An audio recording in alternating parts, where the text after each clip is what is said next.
यही प्रश्न अगर गृहस्थ साधकों के लिए करें, उनके पास तो सहज में विषय उपलब्ध हैं, तो लंबे समय तक विषयों का भोग करने के बाद भी अरुचि हो जाती है क्या? नहीं, कभी नहीं।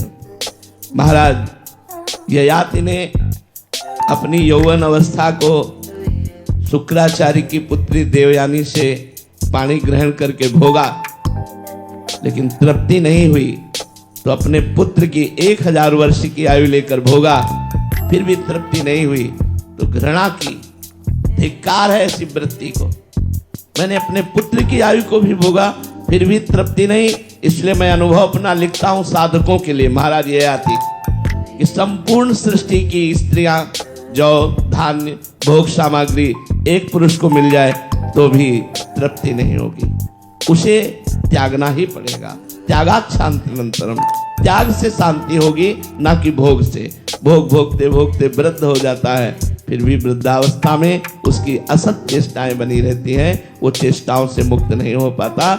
इसलिए साधना के द्वारा विषयों का त्याग करके मनोनिग्रह और इंद्रिय निग्रह करके जो भगवान में स्थित है वही विजयी है, अन्यथा नहीं। महाराज जी, साधकों के लिए एक प्रश्न था। महाराज जी, बहुत लंबे समय तक लगता है कि इंद्रिय संयोग ना होने के कारण, सतोगुण और संतों का संग होने के कारण वो विश्राम को, बट महाराज जी नहीं, फिर एक ऐसी नहीं, पूर्णा आती है। गलत। ईश्वरना जब तक शांत नहीं हो जाती तब तक हम काम विजयी नहीं मान सकते, समस्त भोगों के त्यागी नहीं मान सकते। लेकिन नहीं, जब तक ईश्वरना है, जब तक वो चिंगारी है और उसकी शांति नहीं हुई, तो ज्वाला बनने में देर नहीं लगती चिंगारी को। देवर्षि नारद जी ने कहा है, साधना करते करते ये विषय इच्छा तरंगवत हो जाती है। अगर उसे संयोग मिल जाए भोगों का, तो समुद्रवत होने में देर नहीं लगती। इसलिए एक वैश्या गांव में रहती थी, तो वहां से संत निकलते थे, तो उनसे पूछती थी, बाबा जी तुम्हारी दाढ़ी पवित्र कि हमारे बकरे की दाढ़ी अच्छी? वो कुछ नहीं बोलते थे, रोज उपहास करते। एक दिन उनको भागवतिक संकेत हुआ कि तुम्हारा शरीर छूटने वाला है। उन्होंने कहा, भाई गांव की वैश्या को बुला लाओ। बुला लाए, कहा बेटा मेरी दाढ़ी पवित्र। तो उनका, महाराज जी आज तक आप नहीं बोले। बोले अब जा रहा हूं, अब जा रहा हूं तो बोल रहा हूं कि मेरी दाढ़ी पवित्र, लेकिन जब तक जाने का संकेत नहीं हुआ तब तक नहीं बोल सकता। अर्थात जब तक इस धराधाम में शरीर है तब तक सावधानी रखनी है, जीते जी सावधानी रखनी है। शिव विरंचिका मोहई को है बपुरान। महाराज जी, बहुत लंबी लड़ाई है। बहुत लंबी लड़ाई से कोई ये न समझ ले कि 10-20 माला जप कर हम काम विजयी हो जाएंगे, क्रोध विजयी हो जाएंगे। नहीं, ये भजन करने से कम होते हैं और भगवत साक्षात्कार करने से बिल्कुल ना के समान। लेकिन संयोग बन जाए तो गिरने के चांस रहते हैं। इसलिए आजीवन साधु को या साधक को अपने उपासना मार्ग में एक लक्ष्मण रेखा रखनी चाहिए कि इसको हम क्रॉस नहीं करेंगे। अगर वो क्रॉस कर गया तो गिर जाएगा। देखो, अपने लोग तो साधना करते हैं।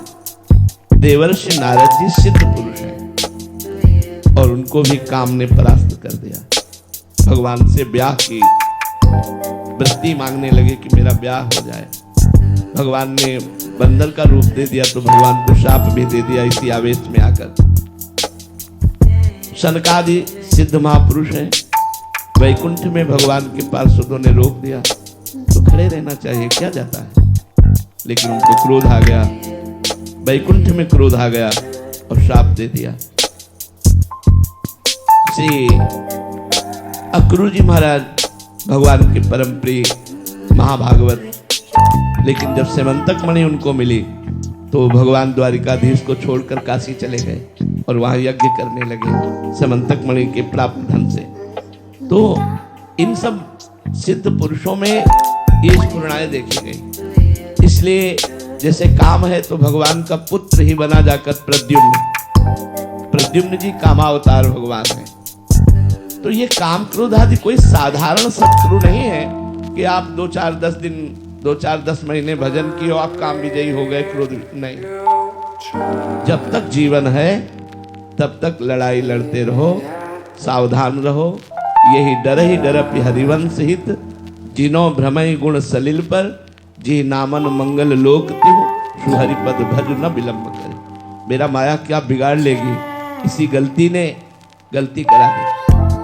जितने लोग गलत हुए वो इसी बात से गलत हो गए कि मेरा माया क्या बिगाड़ लेगी।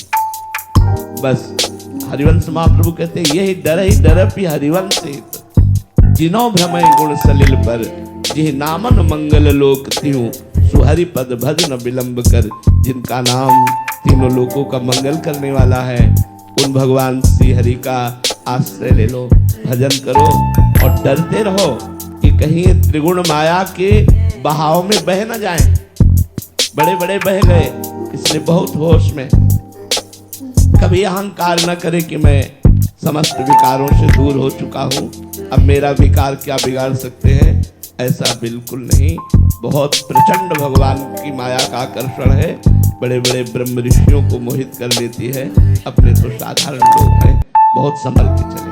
जी त्याग केवल साधना से ही हो पाएगा, दूसरा कोई उपाय नहीं। साधना अत्यंत अनिवार्य है। भोग भोगने से तृप्ति नहीं हो सकती, किसी को नहीं हो सकती। आप सब गृहस्थ बैठे हुए हैं, गृहस्थ जन देख ले कि आपको तृप्ति हो गई? नहीं। नवीन नवीन भोग भोगने की इच्छा, इस शरीर को भोगा अब इस शरीर को भोगे, इस पद्धति से भोगा अब इस पद्धति से भोगे, ऐसी लालसा बनी रहती है जब तक भगवत चरणारविंद में पूर्ण रूप से मन समर्पित नहीं हो जाता। पूर्ण समर्पित मन में भी सावधानी और भय रखना चाहिए, कहीं भी हमारे मन की स्थिति कभी किसी संयोग वसात वो विषयों में न चली जाए। इसीलिए जो साधक होते हैं वो बड़े सावधान रहते हैं।